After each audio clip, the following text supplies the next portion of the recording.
Assalamualaikum warahmatullahi wabarakatuh, and welcome to my classroom. Today's topic is present future perfect tense. And as you know that this is the collaboration between two tenses, that is future and perfect. And before this material, I'll share to you the last material is talking about continuous present perfect continuous tense, yeah. Well, if you want to know about this, okay, what is future perfect tense? Future perfect tense adalah suatu bentuk kata kerja yang digunakan untuk mengungkapkan bahwa suatu aktivitas akan sudah selesai pada waktu di masa yang akan datang, di masa depan. So, dilihat dari tensisnya juga kita sudah jelas bahwa ini adalah dua gabungan dari dua tensis, yaitu future dan perfect. Nah, future ini kita tahu bahwa will atau akan, jadi sesuatu yang akan terjadi, will. Sedangkan perfect tense adalah sesuatu yang sudah terjadi tapi telah terjadi, tapi telahnya enggak sampai ke lampau, tapi di sini kita masih ke present. Jadi kalau kita katakan di sini adalah future perfect tense adalah akan sudah, akan selesai, akan dikerjakan. Yaitu menjadi suatu tolak ukur bahwa si kalimat ini menggambarkan pekerjaan yang suatu saat akan selesai di depan. Oke, kita contohkan. Rumah ini akan selesai dibangun. Rumah ini akan selesai dibangun 2 minggu ke depan. Nah, itu contohnya. Nah, kita lihat seperti apa pola dan contohnya di next slide. Well, untuk masalah rumus kita sudah tahu bahwa karena ini adalah gabungan dari future dan perfect, maka kita kalau future ini lebih dominan dengan kata will dan perfect lebih mengarah kepada have dan has. Tapi di sini kita lebih ke arah have, ya. Digunakan untuk singular maupun plural.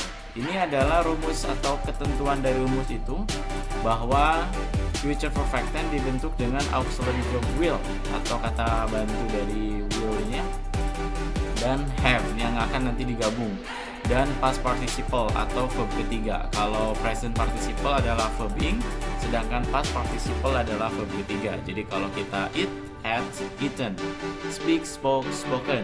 Itu kalau yang irregularnya. Kalau yang regularnya tinggal ditambahkan ed. Oke, contohnya ada look, ya, look. Itu contoh kalau yang ditambahkan ed, gitu ya. Jadi kan kalau perubahan verb itu ada yang regular sama yang irregular. Kalau yang regular sih tinggal tambahkan ed atau d saja dengan pembacaan yang berbeda. Sedangkan yang irregular itu perubahannya tidak bisa kita hafalkan, tidak bisa kita tebak, harus dihafal.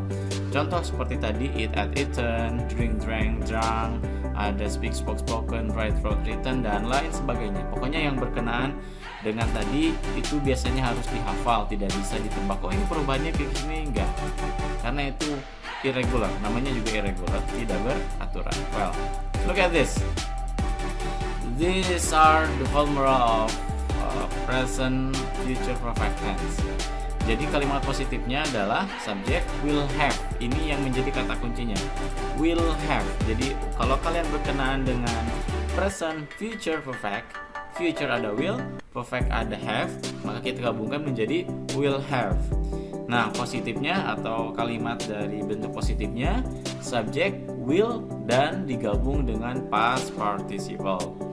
Oke, kalau kita lihat contoh dari yang positif adalah they will have come tomorrow afternoon. Mereka akan telah datang besok sore.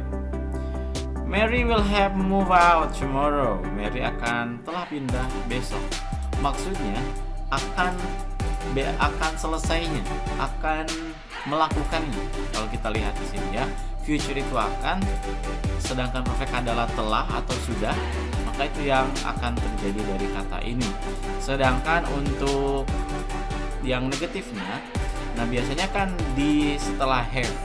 Nah di sini ternyata untuk menandakan kalimat negatifnya itu di si not-nya itu disimpan di will, di antara will dan have.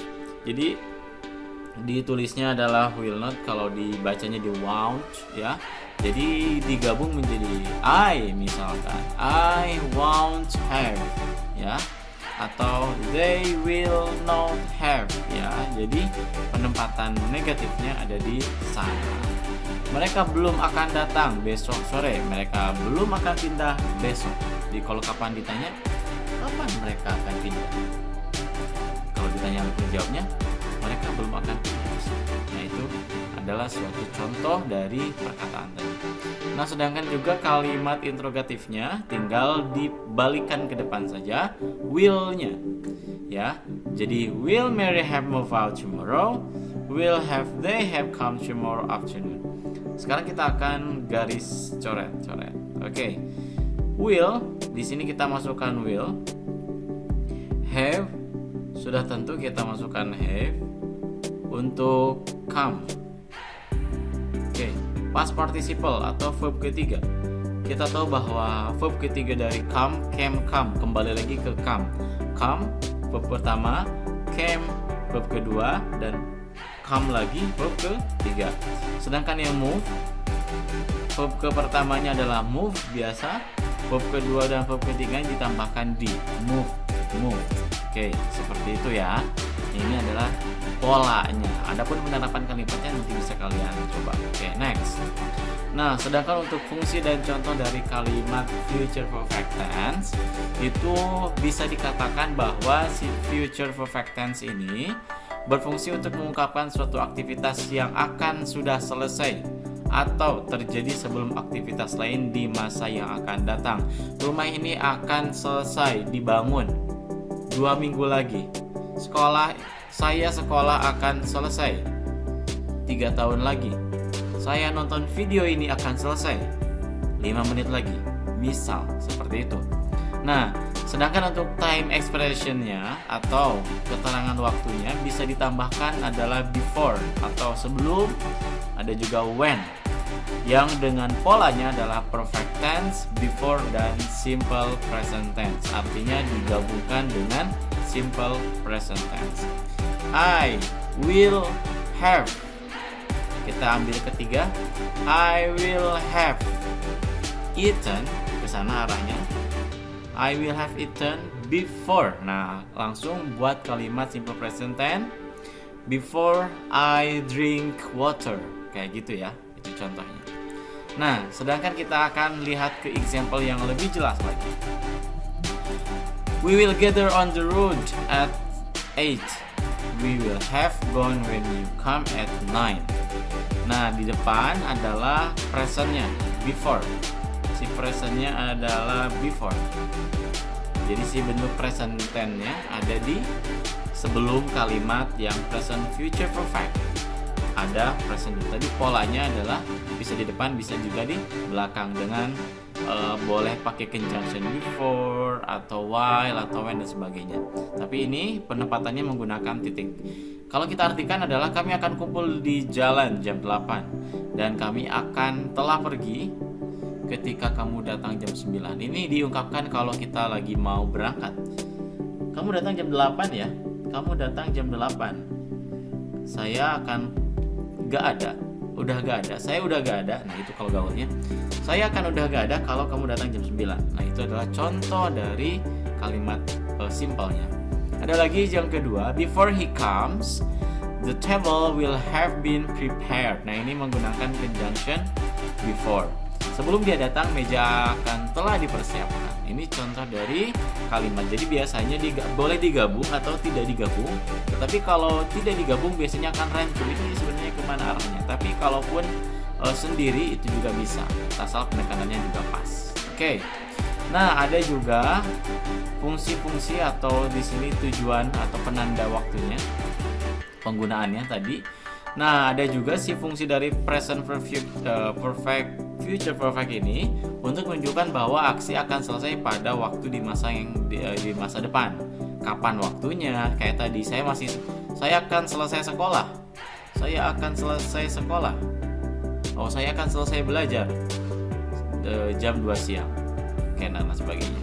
Ada penanda di sini, jadi untuk kata keterangan di akhirnya atau penanda waktunya ada at this time next week, ada month, by this time atau next week month, by next Sunday, by 9 tomorrow, on the, dan lain sebagainya, seperti yang dicontoh. Jadi kalimatnya biasanya ditekankan juga menggunakan penanda waktu atau signalnya. Oke, saya contoh. At this time next month, I'll have finished my driving course. Bulan depan, saya akan telah menyelesaikan kursus mengemudi. At this time next day, I'll have finished my teaching. Kayak gitu. My teaching activity. Kayak gitu, bisa juga. Nah, ada juga contoh, ada will have lived, dan lain sebagainya. Boleh kamu lihat contoh-contoh ini yang digabungkan dengan penanda waktu. Kalau yang pertama, contoh pertama adalah digabungkan dengan penanda kegiatan lagi dengan present tense. Kalau contoh yang ini digabungkan dengan penanda waktu, kapan ini akan selesai. Begitu ya. Oke. Dan sebagai exercise atau latihan dari penjelasan tadi, coba kalian tuliskan di bawah di kolom komentar dengan 3 kalimat tenses. Terserah mau yang positif, mau yang negatif, atau interrogatif. Dengan pola, yang pertama adalah present future perfect-nya saja tersendiri. Yang kedua adalah present future perfect yang ada simple present-nya. Dan yang ketiga adalah present future perfect yang memiliki penanda waktu. Oke, itu saja video kali ini. Kalian boleh pelajari lagi. Kalau kalian masih belum bingung, belum paham, just call me at my phone and I will share you how to solve your problem. Thank you for watching my video. See you next week. Wassalamualaikum warahmatullahi wabarakatuh.